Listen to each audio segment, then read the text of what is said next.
Hello दोस्तों, स्वागत है आपका मेरे चैनल वास्तु पत्रिका में। दोस्तों, सुखी और समृद्धशाली जीवन के लिए देवी देवताओं के पूजन की परंपरा काफ़ी पुराने समय से चली आ रही है। आज भी बड़ी संख्या में लोग इस परंपरा को निभाते हैं। पूजन से हमारी मनोकामनाएं पूर्ण होती हैं, लेकिन पूजा करते समय कुछ खास नियमों का पालन भी किया जाना चाहिए, अन्यथा पूजन का शुभ फल पूर्ण रूप से प्राप्त नहीं हो पाता है। यहाँ कुछ ऐसे नियम बताए जा रहे हैं जो सामान्य पूजन में भी ध्यान रखना चाहिए। इन बातों का ध्यान रखने पर बहुत ही जल्द शुभ फल की प्राप्ति हो सकती है। पूजा पाठ करने से मन को शांति मिलती है। सभी लोग अपने धर्म और आस्था के अनुसार पूजा पाठ करते हैं। हिंदू धर्म में पूजा का बेहद खास महत्व बताया गया है, लेकिन पूजा करते समय कई सावधानियों का ख्याल रखना ज़रूरी होता है। तो आइए जानते हैं हिंदू धर्म में पूजा पाठ करते समय किन किन बातों का ध्यान रखना चाहिए। जब भी घर में पूजा आरंभ करें, सबसे पहले गणेश जी की पूजा से ही शुरू करें। जब भी पूजा करें तो बिना आसन के न बैठें। बिना आसन के बैठकर पूजा करना अशुभ माना जाता है।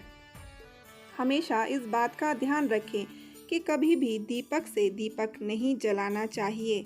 शास्त्रों के अनुसार जो व्यक्ति दीपक से दीपक जलाते हैं वे रोगी होते हैं। तुलसी का पत्ता बिना स्नान किए नहीं तोड़ना चाहिए। शास्त्रों के अनुसार यदि कोई व्यक्ति बिना नहाए ही पत्ते तोड़ता है तो पूजन में ऐसे पत्ते भगवान द्वारा स्वीकार नहीं किए जाते। केतकी का फूल शिवलिंग पर अर्पित नहीं करना चाहिए। शिव जी अप्रसन्न होते हैं क्योंकि शिव जी ने केतकी को शाप दिया था।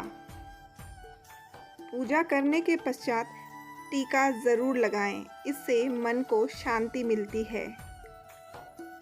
जब भी घर के अंदर या घर के मुख्य द्वार पर दिया लगाएं तो कभी भी दिया नीचे न रखें। दिए के नीचे कुछ न कुछ ज़रूर रखें। आप चाहें तो अक्षत यानी कि चावल के दाने ही रख सकते हैं। दिए को ज़मीन पर रखकर जलाना अशुभ माना जाता है। जब भी आप माता दुर्गा की पूजा अर्चना करें तो माँ दुर्गा को दूर्वा, जो कि एक प्रकार की घास होती है, वो नहीं चढ़ानी चाहिए। यह गणेश जी को विशेष रूप से अर्पित की जाती है। प्लास्टिक की बोतल में या फिर किसी अपवित्र धातु के बर्तन में गंगा जल नहीं रखना चाहिए। अपवित्र धातु जैसे एल्यूमिनियम और लोहे से बने बर्तन, गंगा जल तांबे के बर्तन में रखना शुभ माना जाता है। पूजा हमेशा पूर्व या उत्तर दिशा की ओर मुख रखकर करनी चाहिए। यदि संभव हो सके तो सुबह 6 से 8 के बीच पूजा अवश्य करें। अपने मंदिर में सिर्फ प्रतिष्ठित मूर्ति ही रखें। उपहार में दी या कांच या लकड़ी की मूर्तियां न रखें। खंडित जली कटी मूर्ति या फोटो, टूटा कांच तुरंत हटा दें। शास्त्रों के अनुसार खंडित मूर्तियों की पूजा वर्जित की गई है। जो भी मूर्ति खंडित हो जाती है उसे पूजा के स्थान से हटा देना चाहिए और किसी पवित्र बहती हुई नदी में बहा देना चाहिए। खंडित मूर्तियों की पूजा अशुभ मानी गई है। इस संबंध में यह बात ध्यान रखने योग्य है कि सिर्फ शिवलिंग कभी भी किसी भी अवस्था में खंडित नहीं माना जाता। बुधवार और रविवार को पीपल के वृक्ष में जल अर्पित नहीं करना चाहिए। रविवार, एकादशी, द्वादशी, संक्रांति तथा संध्या काल में तुलसी के पत्ते नहीं तोड़ने चाहिए।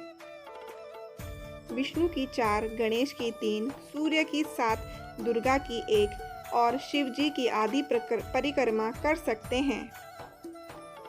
मंदिर के ऊपर भगवान के वस्त्र, पुस्तकें एवं आभूषण आदि भी न रखें। मंदिर में पर्दा अति आवश्यक है। अपने पितरों का फोटो भी मंदिर में कभी नहीं रखना चाहिए।